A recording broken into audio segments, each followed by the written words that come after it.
He inspired us to think about freedom. Freedom for all people. He inspired us to visualize freedom. Freedom in every land. He inspired us to fight for freedom. Freedom to stand up as one. He inspired us to be free. Free as all God's children. Let freedom ring as we bring the good news to the poor.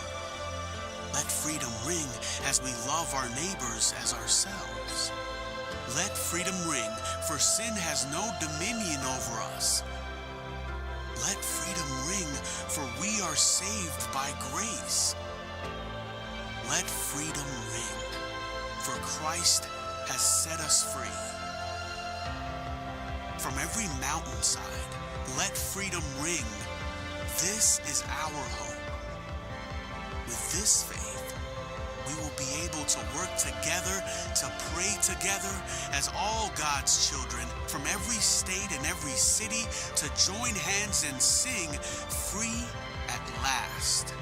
We thank God we are free at last.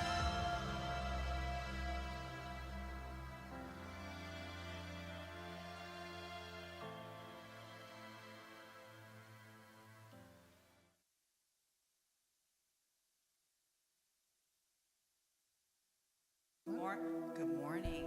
There we go. How we doing? It's a little icy out. Hope you guys made it in okay. Hope you guys make it home okay. I almost biffed it coming in here this morning, to be honest. But it's okay, I made it. So everybody made it. So stand on up if you want to, and let's start singing.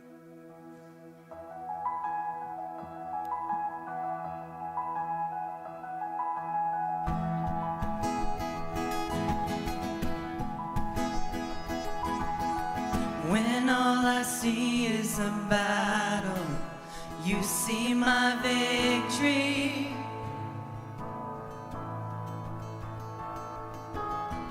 When all I see is a mountain, you see a mountain moved.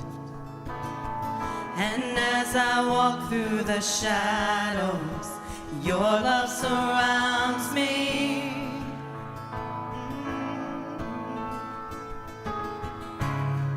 There's nothing to fear now, for I am safe with you.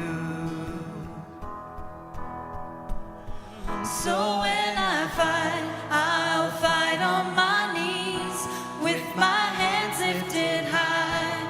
Oh God, the battle belongs to you, and every fear I lay at your feet. I'll sing through the night. Oh God, the battle belongs to you.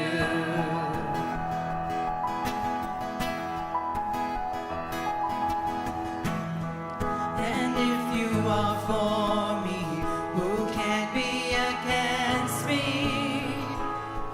Yeah. For Jesus, there's nothing impossible for you. When all I see are the ashes, you see the beauty. Thank you, God. When all I see is a cross, God, you see the empty tomb. So when I fight, I'll fight on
think the hits will ever stop coming?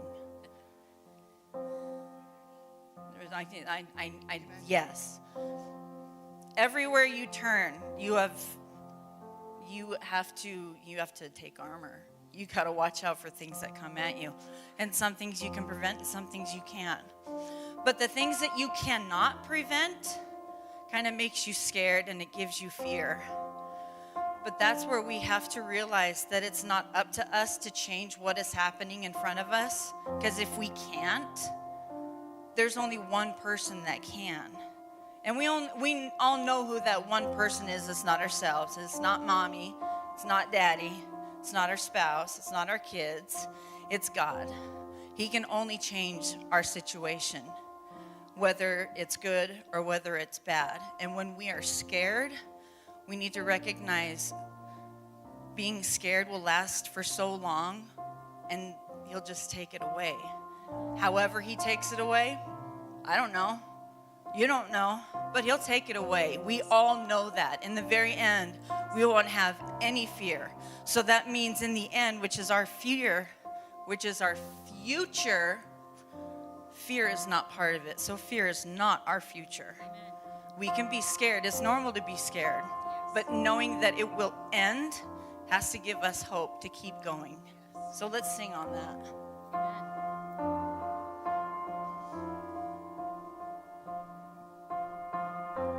Let him turn it in your favor. Watch him work it for your good. He's not done with what he started.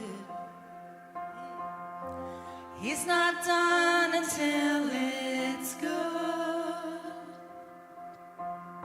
So let him turn it in your favor. Watch him work it for your good. He's not done with what he started. He's not done until it's good. Hello, peace. Hello, joy. Hello, love. Hello, strength. Hello, hope. It's a new horizon. Hello, peace. Hello, joy. Hello, love. Hello, strength. Hello, hope. It's a new horizon. And if you're ready for a breakthrough, just open up and just receive. 'Cause what he's pouring out is nothing, nothing you've ever seen, you've ever seen. Hello, peace. Hello, joy. Hello, love. Hello, strength. Hello, hope. It's a new horizon. Hello, peace. Hello, joy. Hello, love. Hello, strength. Hello, hope. It's a new horizon.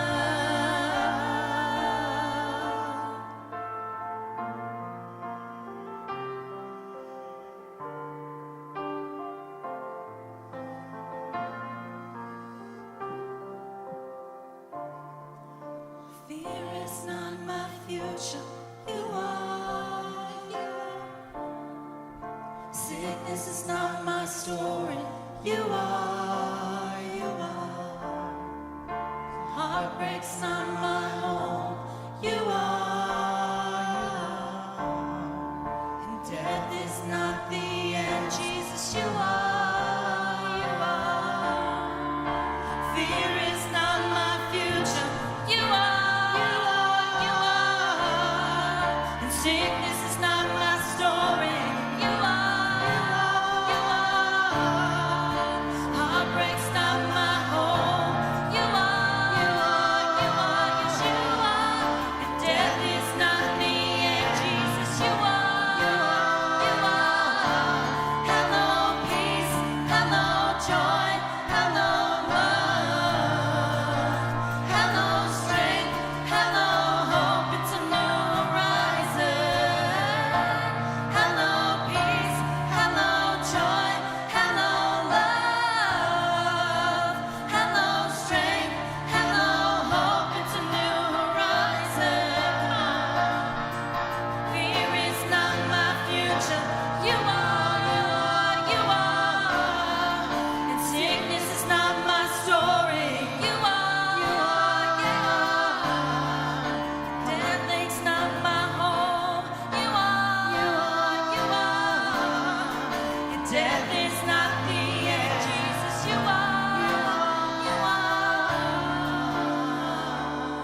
works through generations.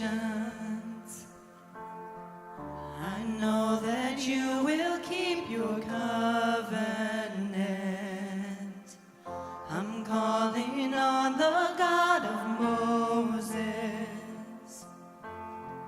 the one who opened up the ocean. I need you now to do the same thing for me, for me, for me. Oh God, my God, I need you. Oh God, my God, I need you now. How I need you now. Oh rock of ages, I'm standing on your faithfulness, on your faithfulness.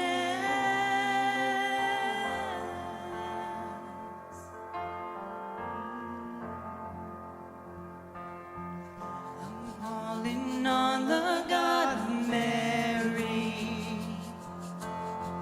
whose favor rests upon the lowly. I know with you all things are possible. I'm calling on the God of David, who made a shepherd boy courageous. I may not face Goliath, but I've got my own giants. Oh God, I need you. Oh God, my God, I need you now. How I need you now. Yeah. Oh rock of ages, I'm standing on your faithfulness, on your faithfulness. Oh God, my God, I need you. Oh God, my God, I need you now. How I need you now. Yeah. Oh rock of ages, I'm standing on your faithfulness, on your faithfulness.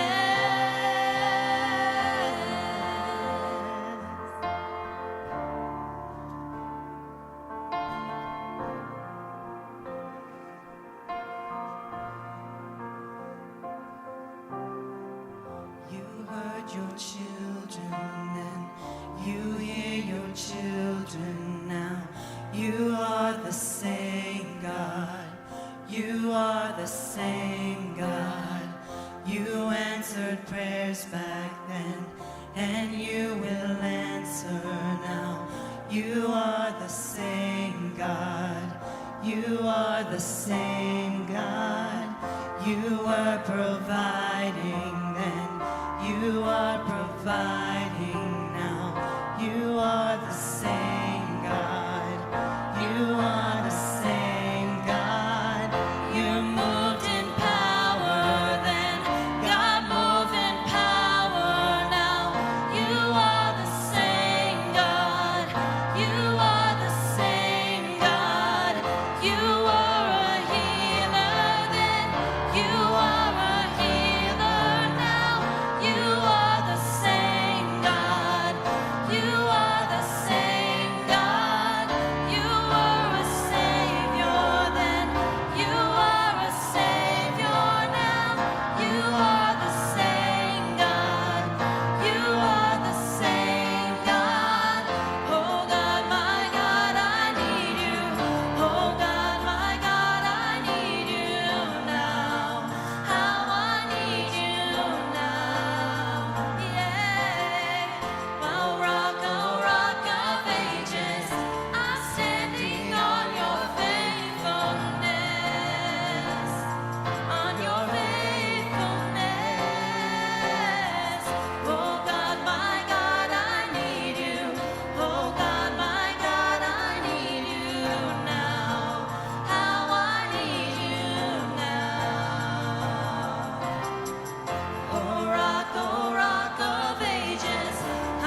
are the same God.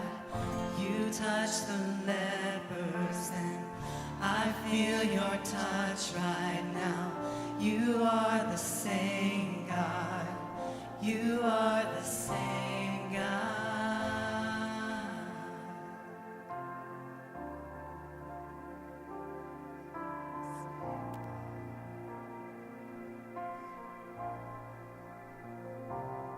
You're the same God. You're the same God. How we need you, God. I'm calling on the Holy Spirit. Almighty river, come and fill me again. Come and fill me again. Come and fill me again.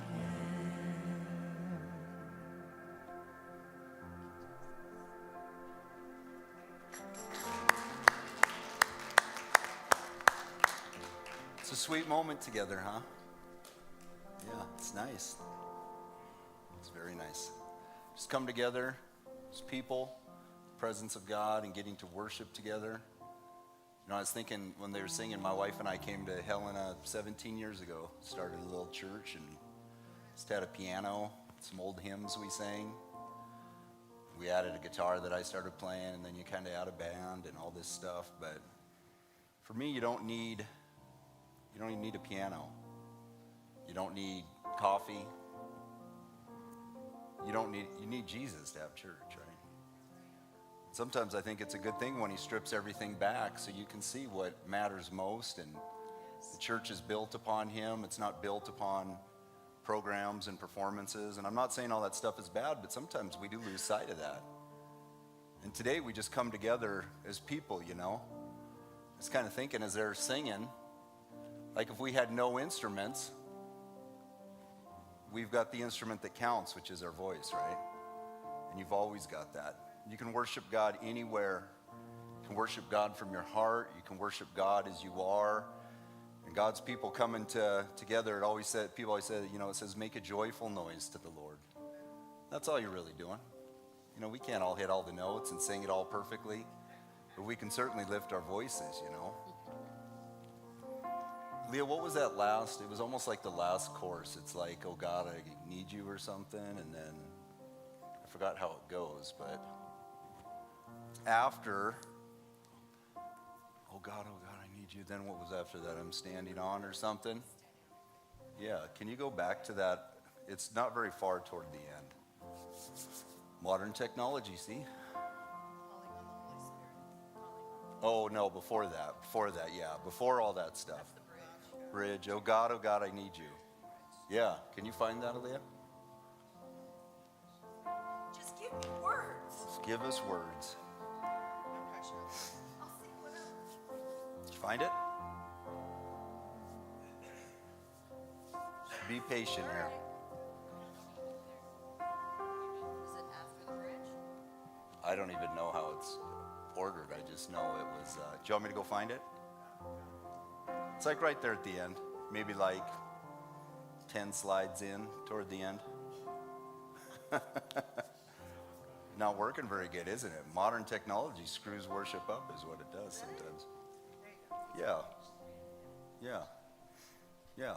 That's it. That's all it is. I don't know where that is in the song, but I know. So all I want to do is just kind of let these two lead us. Can you guys do that? A cappella, just give them a little note there, and we'll sing it together, and I'll show you how it sounds with just voices, right? And just worship the Lord. Oh God, my God, I need you. Oh God, my God, I need you now. How I need you now. Yeah. Oh rock of ages, I'm standing on your faithfulness. On your faithfulness.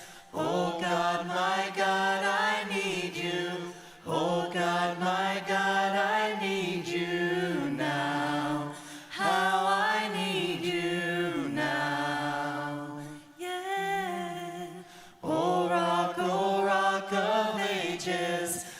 standing on your faithfulness, on your faithfulness.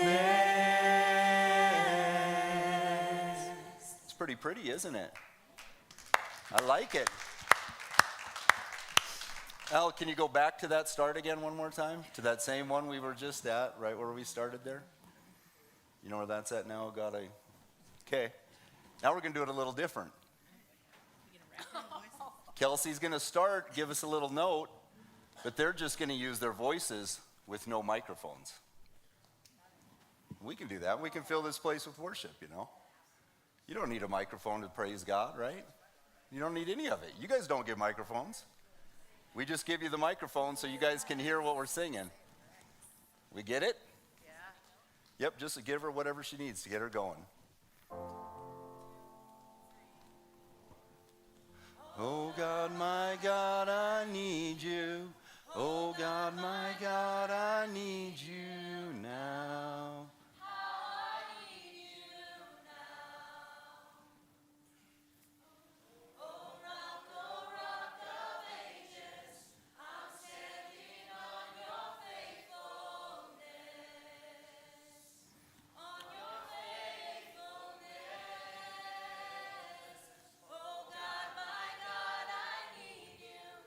Oh God, my God, I need you now. How I need you now. Oh rock of ages. I'm standing on your faithfulness. On your faithfulness. See, you can have church without any of it, right? That's why you read of the old saints and the trials and tribulations that God's people go through, even with slavery and the chain gang, you know, they're just singing, man. They're out on the railroad working. You got people in prisons. You got people being burned at the stake. You just got all sorts of tribulation and punishment that people go through. But you know what? The presence of the Lord is with you in and through it all. And he's given you a voice. He's given you a heart to worship him. And all this stuff we have, which ain't much, but it's just to magnify those voices, you know, just to lift it up to the Lord. And so let's thank him today. We thank you, God, for your presence in our lives. We thank you for who you are. And Lord, only you see glimpses on this life, so help us to see the magnitude of just how much we miss about you. And let our hearts continue to lean into and lean on the side of mercy and grace and compassion and kindness. And God, who you are, your heart, your loving heart, your good heart, your kind heart. We thank you for Jesus Christ, your Son. We thank you for a church building, a place to come. Thank you for each and every person here. Thank you for these instruments and just the microphones and everything. And God, but if we want you to see our hearts. We want you to receive our praise, and we thank you. In Jesus' name, amen. All right. Thank you, guys. Thank you for doing that. You may be seated. Got a little daycare for the kids downstairs. We're still working on kids' classes. They'll come about in due time. It'll all take care of itself. Darby, what? I want to thank you guys for it's about 2 inches off, right? She gives me a hard time for that. I've only been doing this for 17 years. It's just like, why can't I just be okay with it wherever you said it? Well, next time I won't bring it out. No, do bring it out, but why do I feel like I have to do that? Because I got issues. That's what I got, issues, right? That's my sister-in-law. It's Darby. Pray for her.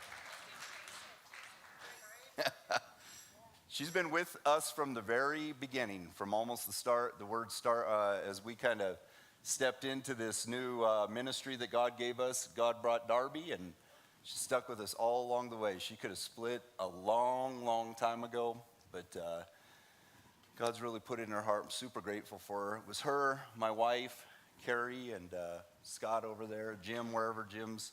He's still up, still ticking over there, still awake. He set up the cameras today. And I'm just grateful for people. I'm grateful for your giving, grateful for your kindness, grateful for your love. Never want any of it to be forced, but all of it to be freely from the heart. And so I just want to express gratitude to you guys for being here today. I thank God for each and every one of you. Thank you. I thank God for how he provides for us, and thank God for how he cares for us. I'm going to continue on. My wife don't want me to preach long today. You see that? That's about a sip right there. Well, that's all I got for you today. That was a good one, wasn't it? Wow. I get the hints. I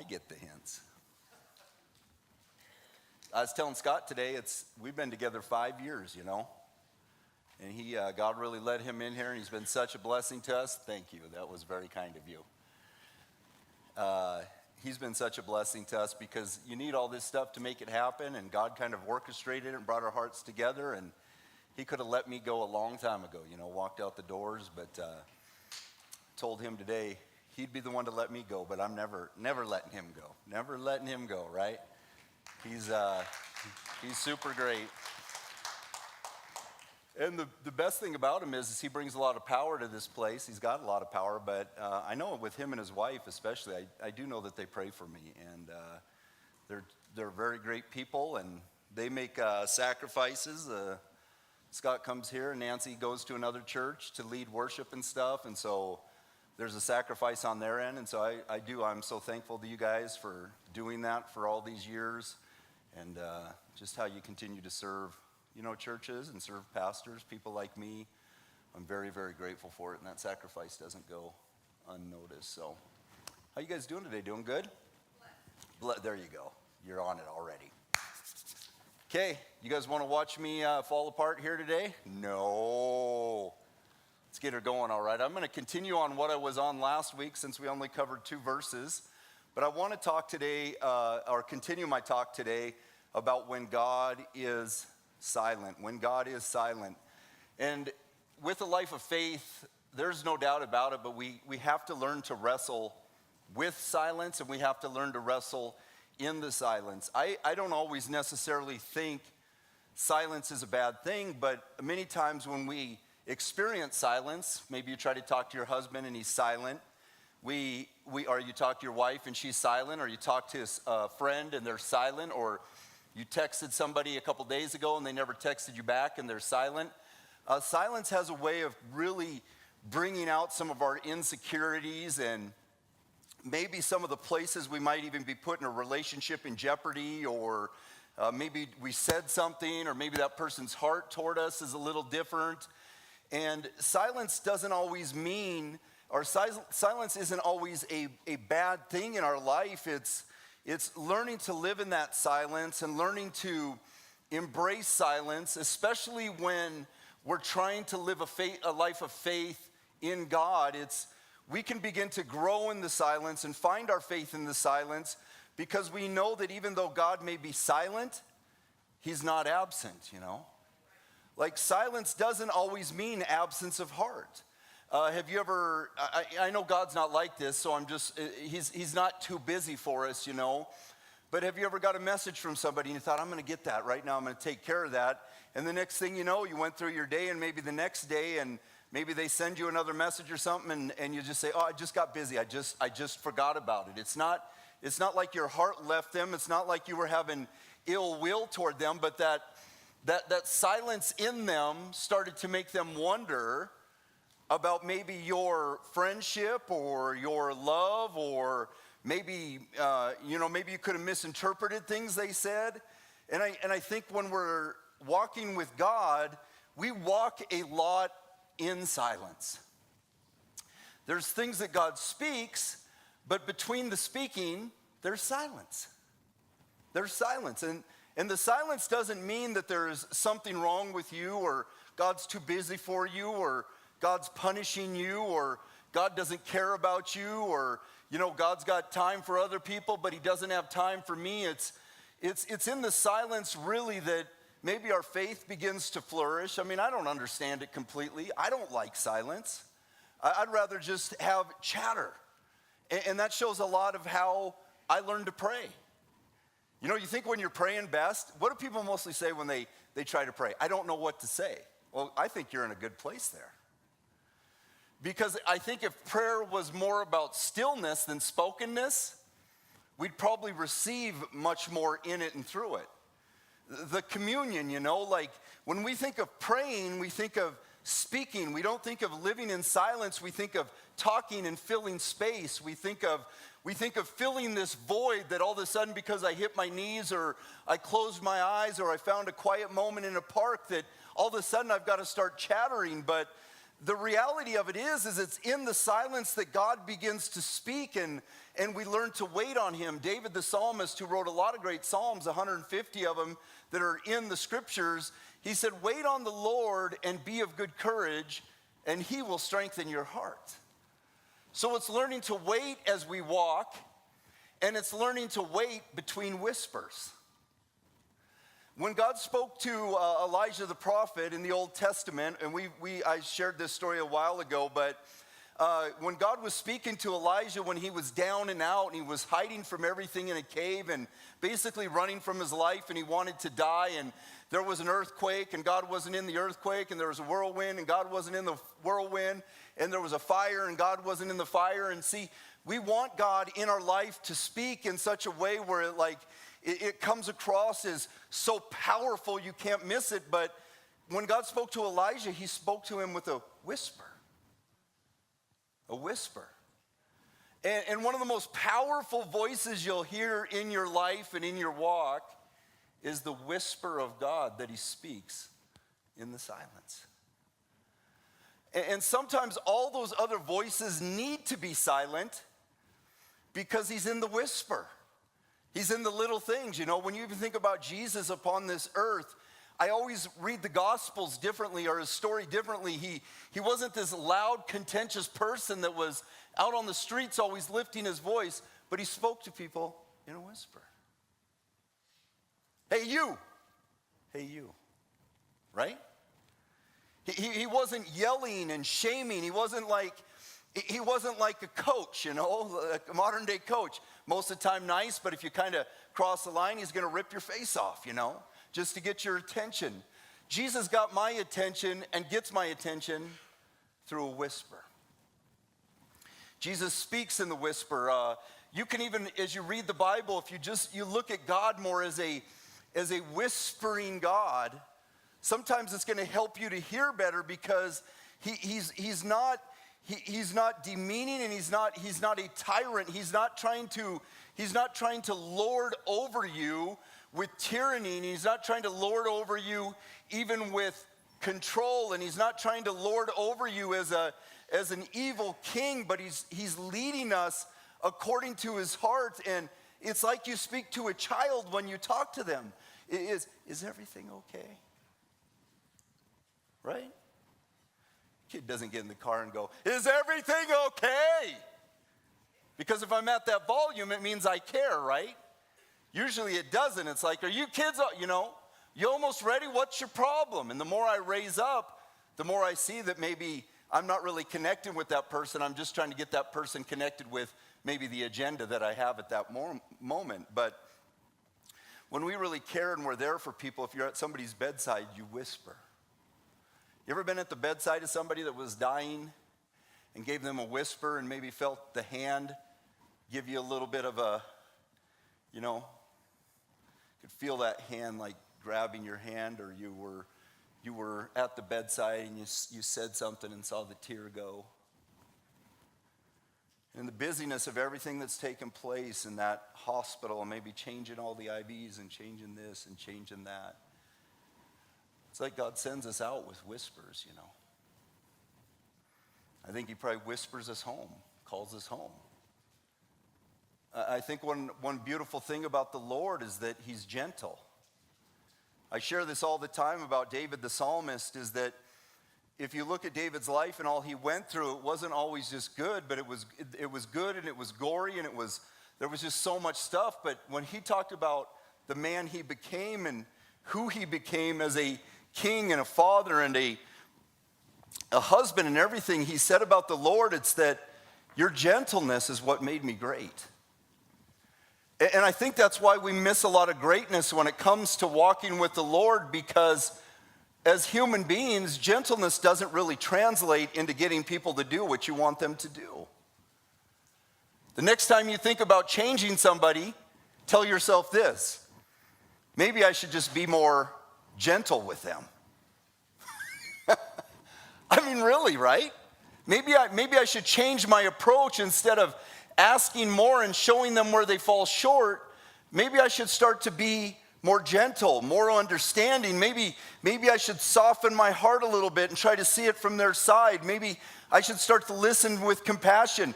Maybe I should take away my agenda. Maybe I should take away the things I'm imposing on them that may only be from me, and just help that person in a place of kindness and gentleness. And I believe where you find the most gentleness is where you flourish. When you find gentleness, you flourish. When you find gentleness, or you find, you maybe find, what would be the opposite of gentleness? Like kind of like I almost think it's like somebody's trying to control you or become a dictator. And I tell you what, I've learned a lot in relationships that people appear very gentle, but the more you give, you find it at the core what they're really trying to do is they're maybe taking the things that you've said to them in confidence and things, and they're using those things in a way to condemn you or to judge you or to show you that you're not good enough or you're not this or you're not that, you know? Like, I'm attracted to gentleness. Jesus said it this way when he was on the earth. He said, "Take and learn of me. My yoke is easy, my burden is light. I'm meek and lowly, and I'm gentle at heart." Like, gentle at heart, right? He's gentle. Paul, when he was teaching the early church and he was teaching people the way to speak and how to rescue people from the snares of the devil and all this stuff, he said, and the person that serves the Lord must not be a striver. He can't be contentious. He can't be somebody that's always just grinding and contrary to people. He must be somebody that's able to teach and able to do it with gentleness. And 10 years into my ministry, I'll tell you this much, is that I found myself being anything but gentle. And that kind of stuff wrecked me absolutely, because I learned I might have been speaking the truth or maybe saying what I thought was true, but the spirit I was speaking it in was completely contrary to the Lord. You will grow when you find and experience the gentleness of Jesus Christ. I believe the church ought to be gentle. It's not how do they say it, you know? The church is more like a hospital where people need healing and they need to find strength and they need to find compassion. And you show me a hospital where there's ungentle nurses and I'll show you an empty hospital. But one thing about a nurse is they are gentle, even when they're sliding a catheter in there. Gentle. I always have to throw stuff in there. That just gives me a flashback to this nurse one day. Came into my office. I had my back broke. I couldn't go to the bathroom. I'm laying on a bed and I can't do anything about it. And this guy comes in with this thing and I said, "Dude, I'm fine. Just give me one more chance. I'll try." No, he was going to be gentle with me, but nonetheless, nurses are very gentle people. They understand that the people that they're trying to help are people that they have to help nurse the wounds and help carry them as they gain the strength to do for themselves what they're no longer able to do for themselves. A nurse is someone that realizes in any position they can be dealing with a person in any particular place. They could be dealing with a person that's just coming in and basically just letting fear run rampant in their mind, and a nurse might have to say everything's okay. Or a nurse can be the same person that's there when a person is bleeding out, about ready to die. A nurse can be someone that's there at the birth of a baby, and a nurse is someone that can be there at the death of a baby. If you watch most of the obituaries and stuff that happens, you always see people write these obituaries about their life, and maybe they get a paragraph or two, and then the last paragraph is always thanking like the hospital staff. And I think what an interesting way to go out. That the doctor is the one that's there showing the kindness and compassion to the patient and to the family, and families recognize that, you know. We need gentleness so desperately. And I think why we need gentleness is because maybe we live a lot in silence where we're trying to hear. And you don't hear by things getting louder, you actually hear by things getting quieter. When God is silent, even the silence speaks. Look at Matthew 15. We'll get through this now. We should get one verse today. And Jesus went away from there and withdrew to the district of Tyre and Sidon. I talked about that last week. He's going to the outskirts. He's going to the outsiders. He's going to the place where people would not have been comfortable with him going. He's going to the people that look different. He's going to the people that talk different. He's going to the people that act different. He's going to the people that believe different.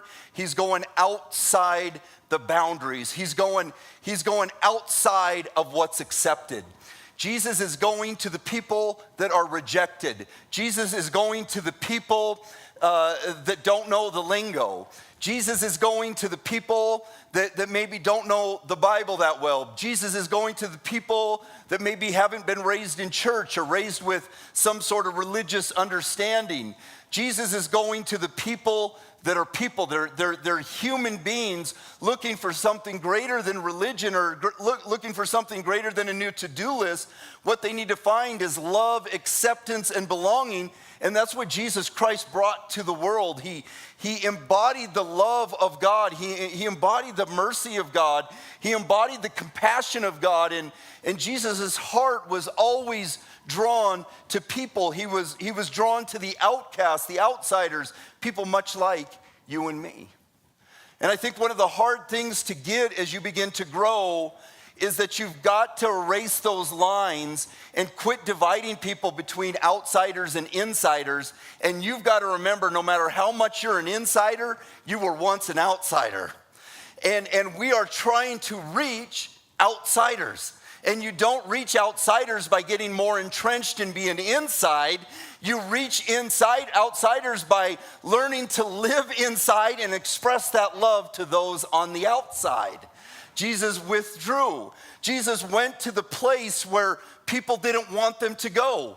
It's like if Jesus is going here, some of the givers are saying, maybe he's not worthy of my tithe money, right?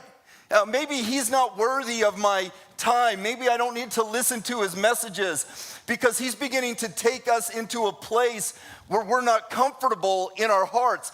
He's taking us to a place where we've been silent to the people that are living there.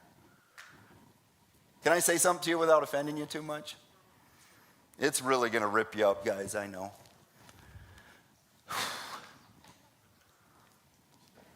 I'll move on. I'll say it maybe later. It's way too early. 15:22. All right. And behold, a Canaanite woman from that region came out and was crying, "Have mercy on me, O Lord, Son of David. My daughter is severely oppressed by a demon." So the reality of this situation is you have a human being that is struggling and hurting. You have a human being that is living in pain.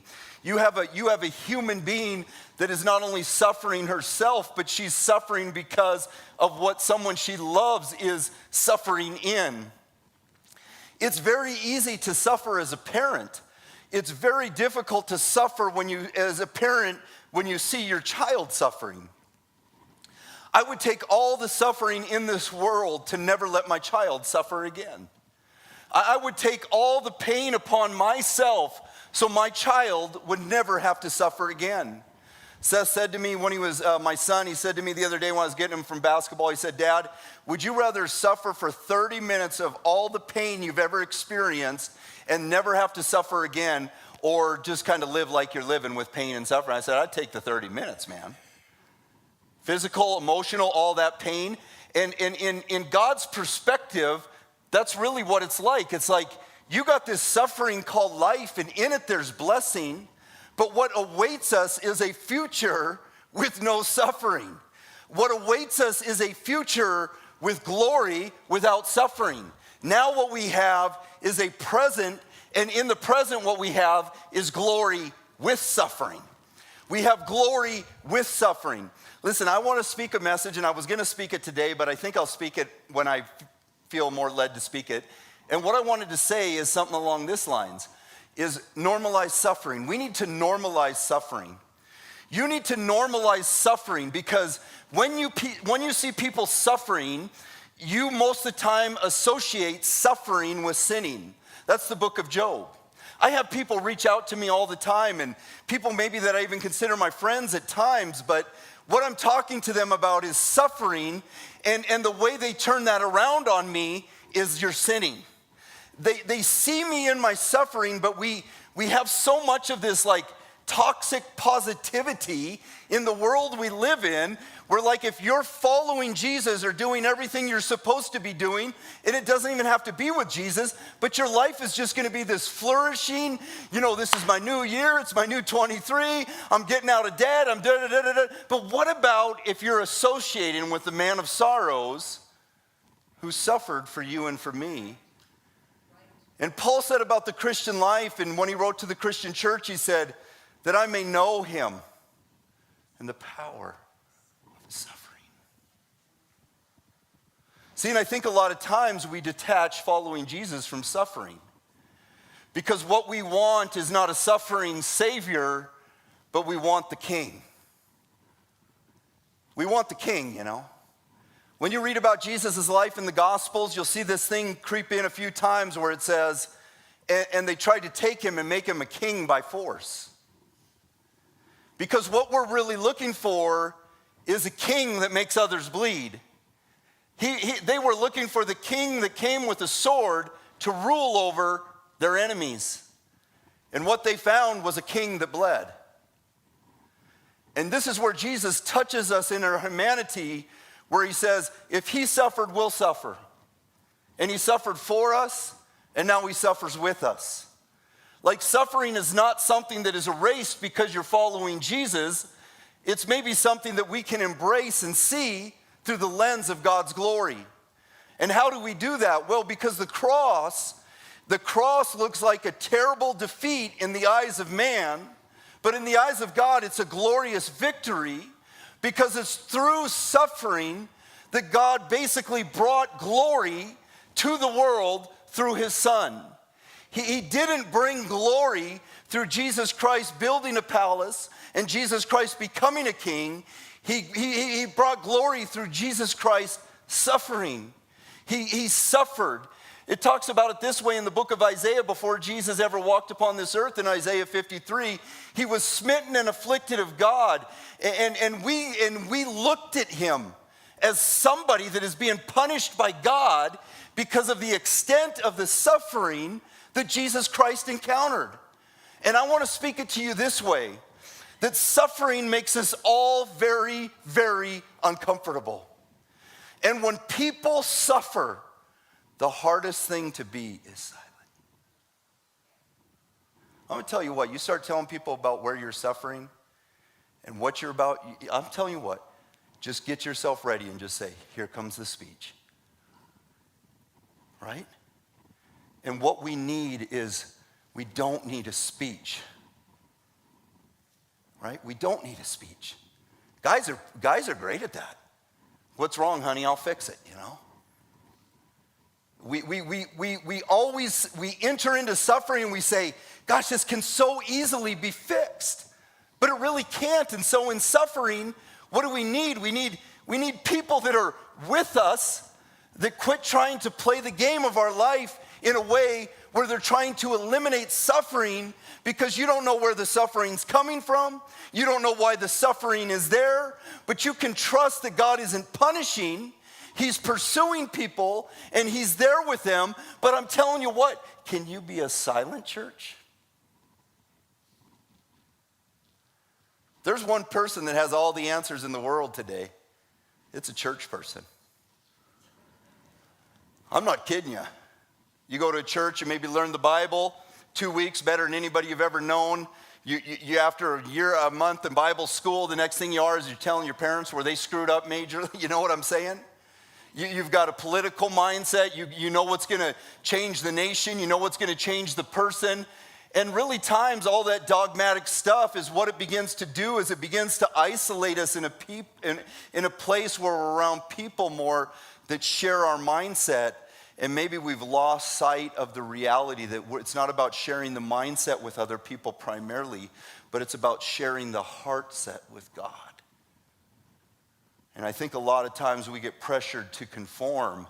And when you're being pressured to conform and you're letting other people dictate direction in your heart, you're really going to miss out on the true transformation that takes place from walking with the Son of suffering. Right? Because what did Jesus experience? He experienced rejection. He experienced betrayal. He experienced pain. He experienced heartache. He experienced life. And there was nothing wrong with him. He died a gruesome death. And he never hurt a fly. He never hurt a person. He loved people perfectly. He loved God perfectly. And he suffered. So maybe sometimes we need to reshape our suffering in a way where we can say to God, maybe I don't know why I'm going through this or why I'm left with this, but I'm going to tell you something, Lord. It is so humbling to live in a place where I can't remove myself maybe from the suffering. I can't remove myself even from the situation. And I got to walk through this in a way where I know other people are going to judge me and criticize me. But you've got to know, you know my heart, Lord. You know what's going on. I mean, you think of suffering this way, it's like, you suffer a little bit and then it's over. But it's like you suffer and then you suffer more and you begin to suffer. And Jesus isn't the ultimate equation to eliminate suffering. It's like we begin to weigh the suffering differently in light of the glory that we have in Jesus Christ. Like Paul said it this way to the church, that I'm persuaded, I believe that the suffering of this present time is not worthy to be compared with the glory which shall be revealed in us. He spoke it this way to the church as well, that after a brief moment of suffering, then eternal glory. Like we look at life as the big part in the big picture, but the reality of it is it's a part of the bigger picture, which is God creating us to experience not the reality of death and sin and all these things, but to experience the reality of fellowship with God the Father, God the Son, God the Holy Spirit, to experience fellowship with God for all eternity. That's a pretty sweet deal. But right now, it's a step of suffering. Jesus said it this way, or they said it of Jesus this way. He endured the cross, like despising the shame, but he set it upon his heart for the glory that awaited him, which was resurrection. And this is the power of the gospel of Jesus. And I know I need this in my heart every day, and I miss it many, many times, but it's Christ died for us, he was buried, and he rose again. So what we have in that is we have a suffering and we have glory. We have time that brings suffering, a crown of thorns. We have eternity where there's no time that brings glory without any tears. It's like here are the tears, then the tears are wiped away. Here is the pain, but then the pain will be wiped away. Suffering. Suffering is not sinning. This woman is suffering. She's crying out. And she is severely oppressed. She's oppressed. Her daughter's oppressed. She is in a place of desperate pain. And in verse number 23, it says this, but he didn't answer her a word. There's the silence. The snub. You came to church today. Going through a divorce, you're going through I don't know, I'm using a person, You've had this happen, that happen, you lost your job. Like the worst week you could ever have. And you got up today and your car didn't start and your bills aren't and everything. And you walk in the door and Jesus is the greeter and you walk by him and just broken up and he doesn't even look at you. Where'd your faith go then? Probably right back out the door. Right? I mean, think of this right now. Jesus doesn't say a thing to her. Guys, we get offended when church people look at us wrong. You know how many people have left church because somebody snubbed them? But if you're there, if people can snub you out, they can snub you in. And if you're going to live in the freedom of Jesus Christ and walk with Jesus Christ, your faith has got to take you to a place that is beyond the silence. The silence of others, the silence of God, the perceived silence. He didn't answer her a word, and the disciples came and begged him, saying, "Send her away, for she's crying out after us." I love this, and I looked at this a little bit in my own life, and I said, Lord, what I'm trying to live in is the reality of your love and acceptance and belonging, but the problem is I continue to put the power in people's hands. So when he was suffering and he went to the Lord, she was trying to go to the Lord through others. And what others were saying to her is, get away. Get away. Send her away, for she's crying out after us. I think we get in a strange place with our faith where we feel like if we can't fix these people and make them act like we want them to act, we throw them away really quick. I thought about this sign this week after some of the things I went through on a personal level, where maybe sometimes the churches should be more honest. I'm being critical, I guess, because it drives me crazy. But church, we reserve the right to judge you. Who are you to judge me? Not you. We reserve the right to kick you out. It's like no matter what your life of faith is doing, if it doesn't appear right in the eyes of other people, they ultimately hold the gavel where they get to pronounce the judgment on you, and what do they say to you? You don't belong here. Do you know what my message is to you? You belong here. Do you know what my message is to people? You belong here.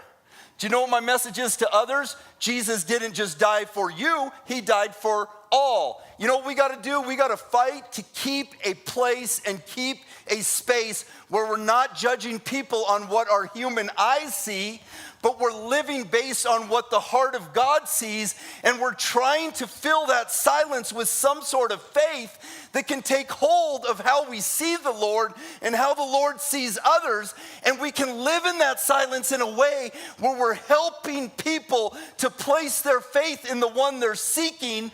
We can help people place their faith in the Lord and not in a church. And that's a bigger step that you have to take. His disciples came and begged him. Do you know what that is? That's a prayer meeting. You ever been kicked out of church? Painful. You ever been told you're not welcome here? Painful. You ever been told you're not good enough? Painful. You ever been told you don't fit the bill? Painful. You ever been told where people are trying to judge you based on what they see and saying, time for you to go away? Painful. It's a painful form of rejection. And I think that the switch that happens as people begin to grow is we start begging the Lord on behalf of others. Not send her away, but help us. Help us, help her to you. Help us see a way. Help us. Help us. God didn't call you to be a police officer. You're not carrying the law in your holster. You're carrying a cross following Jesus. He called you to love people relentlessly. He called you to pursue people with compassion and kindness and love and mercy and grace. And I think we get so bent on who belongs here and who doesn't that we miss the Lord and all that, trying to draw lines instead of seeing that when we look, there are no lines, because the world, as John Wesley said, is my parish. I like that. I like that a lot. Send her away, for she's crying after me. I remember when I first got into church as a young man, I didn't begin to hear what was right about Jesus. I started to hear what was wrong about all the other people that I was hanging out with. I didn't start to get rooted in the love of God. I started to get rooted in the laws of church. I started to adopt this idea of no matter what my heart was seeking, what was more important for me is that the people that were around me to see the things in me that they were speaking, that they were speaking that we should have, and to not see the things in me that they were speaking evil of. To let go of people I loved and hold on tighter to maybe the group you're a part of. And to me, it's nice to have people that support you, but not at the cost of having to reject those that Jesus Christ loves. Not having to reject those that maybe God has a heart for. Send her away. I hate that. I hate that with all my heart. I hate that. I don't like that at all. I'm probably way too liberal to be a pastor. I'll tell you that much. Just liberal in my love, I would say, because I don't believe God is calling me to judge and condemn. I believe God is calling me to love the condemned. And what I was going to say to you earlier that I'll say to you now, since I only have a few minutes and my car's right outside and I can get in there faster and you can get to me. But I want to say this to you with a heart of compassion in a way that I hopefully can help you.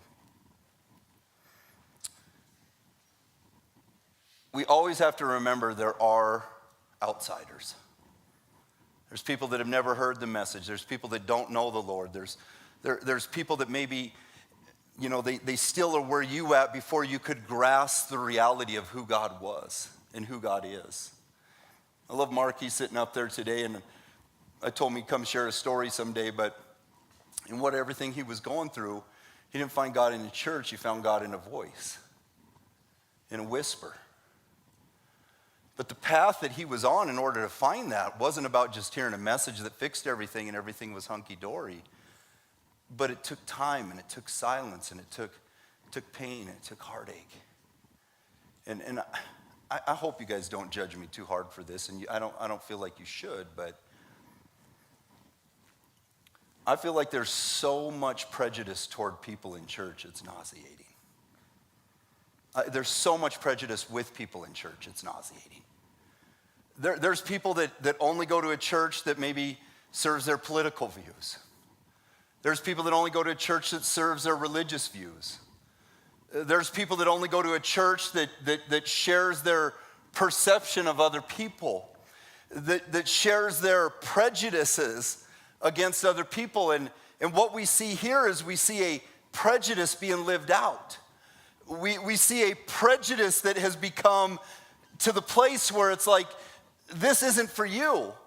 And I think the way you can grow God's people, and man, I'm trying to formulate this in my head, but I think instead of crushing those you have a prejudice against, I think you'd be a lot better off trying to go be a friend to one of them. You know what I'm saying? Like, quit the rhetoric about how wicked and evil and vile they are, and go sit down and talk to them and learn to see them as a human being. And maybe something will come from a place of compassion. Love isn't always safe, my friends. And love is going to send you to people that have been sent away. One of the best things that ever happened for me is, and I've shared this with you guys, so it's just me. I didn't develop prejudices until I went into church, but before I started going to church, one of my best friends was a handicapped kid. One of my other best friends at that time was a gay man. He was the gayest of gay you'd ever see. But when I got into church, what I started to hear is what was wrong with him and how I should be looking at him. And I remember writing him a letter like, I don't want you to go to hell, and blew away the whole friendship. Before I wrote him the letter, though, he used to say things to me like, man, I really want to go to church with you. I really want to hear what you've got. I really, like all that stuff. And then I'm just like, dude, I can't even have you around me, make me look bad. And today I can say proudly that in my life that I have a lot of gay friends. I love gay people. Right? I do. I do. And what helps me more is not continuing in my prejudice, but allowing the power of God and the power of Christ to maybe lead me to people that have been pushed out, where you can still be a vessel where they can see the love of Christ in you. I have no time for prejudice. I don't care if you're Democrat. I don't care if you're Republican. I don't care if you take the vaccines. I don't care about any of that stuff. I don't care who you love. I'm just being real with you. I care, and I want to care about people. I know that ruffles people's feathers in the year 2023. People already say awful things about me. And it ain't going to get any better.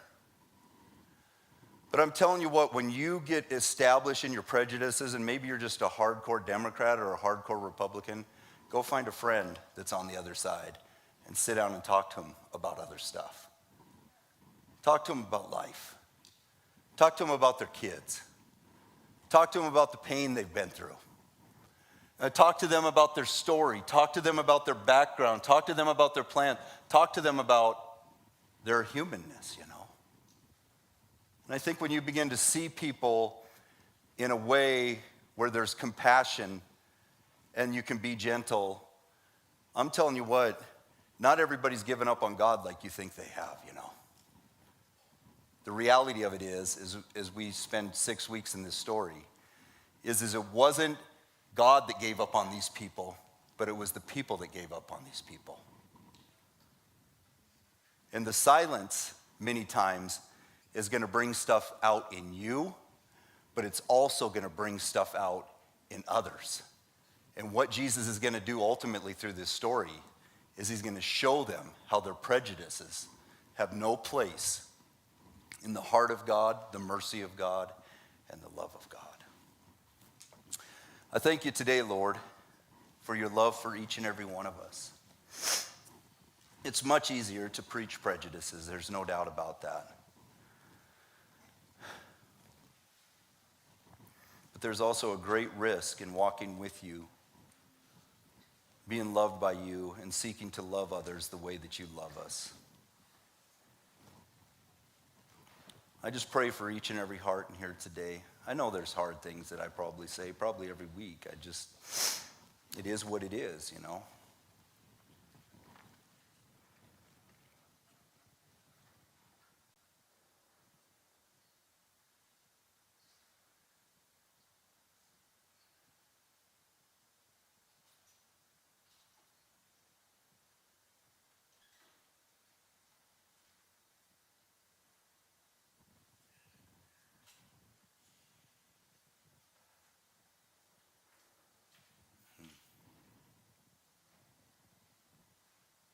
And there it is right there, silence. That's what we need. That's what I need. A racing heart and a racing mind already.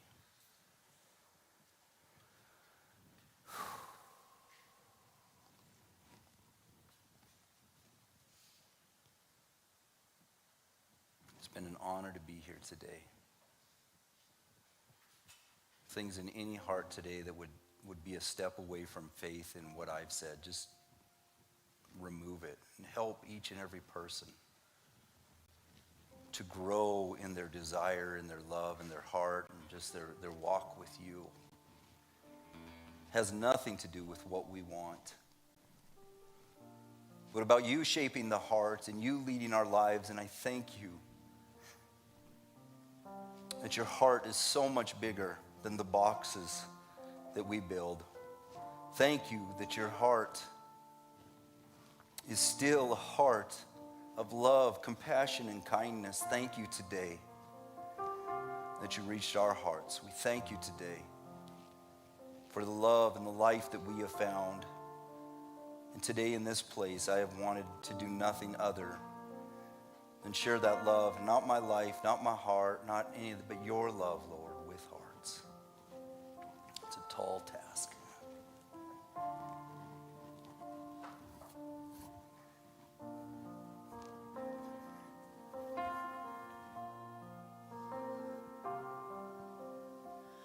You heard your children then, you hear your children now. You are the same God. You are the same God. You answered prayers back then, and you will answer now. You are the same God. You are the same God. You are providing then. You are providing now. You are the same God. You are the same God. You moved in power then. God move in power now. You are the same God. You are the same God. You were a healer then. You are a healer now. You are the same God. You are the same God. You are a savior then. You are a savior now. You are the same God. You are the same God. Oh God, my God, I need you. Oh God, my God, I need you now. How I need you now. Yeah. Oh rock of ages, I'm standing on your faithfulness. On your faithfulness. Oh God, my God, I need you. Oh God, my God, I need you now. How I need you now. Yeah. Oh rock of ages, I'm standing on your faithfulness. On your faithfulness.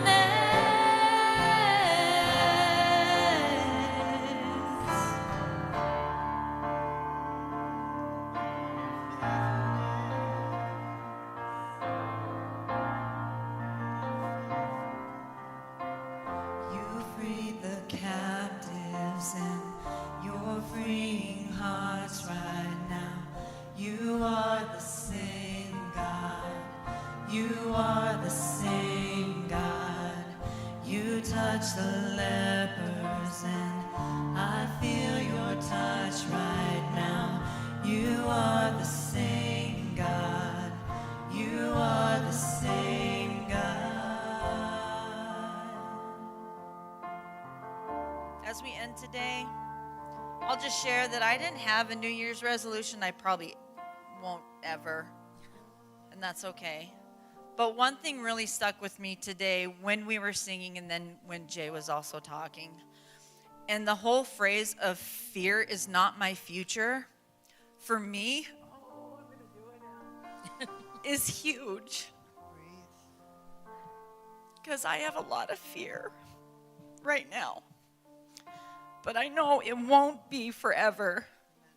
And God will take care of whatever I'm scared about. And there are things that everybody is scared of right now.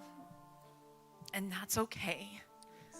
But the hope and the faith that we have in God, knowing that He will take care of us, that's enough to let everybody else outside of this building know.